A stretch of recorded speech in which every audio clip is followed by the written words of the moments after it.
think about Donald Trump and who he is as a person. He goes blazing into Washington, and all the sort of status quo that existed, all the systems that had been in place. Keep in mind, for 8 years under Barack Obama, Obama really had that thing layered up. And he had, I didn't like him. I don't like him.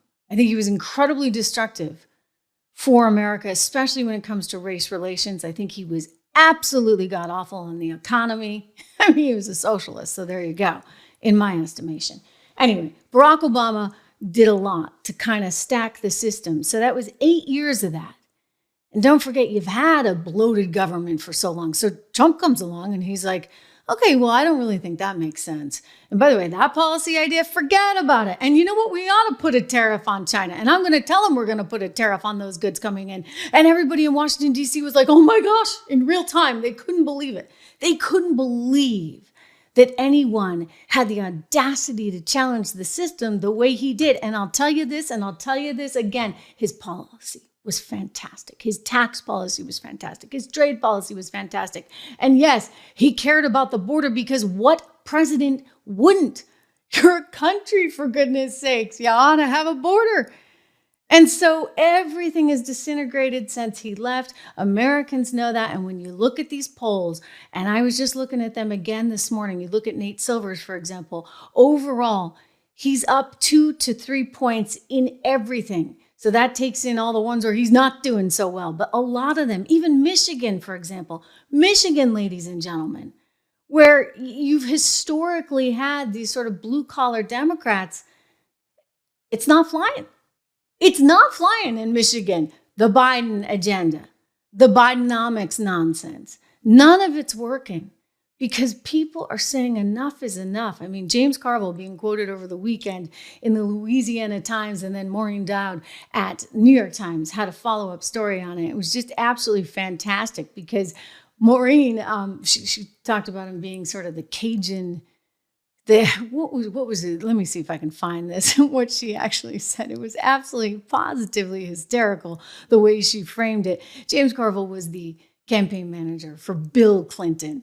But he just came out with a whopper, and he said the whole problem with the Democrats really is that they've gone so female. They've leaned so female, and they're so into their wokeness, their nonstop wokeness, that they're actually costing themselves big time. I'm going to get you the exact quote. He actually talked to Maureen about how he himself had some issues teaching at LSU, because everybody, especially the women, apparently were not happy with some of the things he said.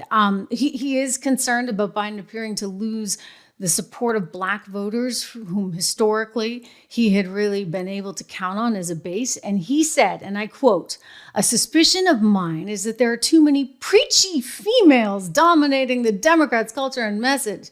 This is the interview at the Times in New Orleans. "Don't drink beer. Don't watch football. Don't eat hamburgers. This is not good for you. The message," he said, "is too feminine. Everything you're doing is destroying the planet. You've got to eat your peas. If you listen to Democrat elites, NPR is my go-to place for that," he said. "The whole talk is about how women and women of color are going to decide this election." James Carville said, "I'm like, well, 48% of the people that vote are males. Do you mind if you have some consideration for them?" He's right. He's right. Okay, so like half the population is male.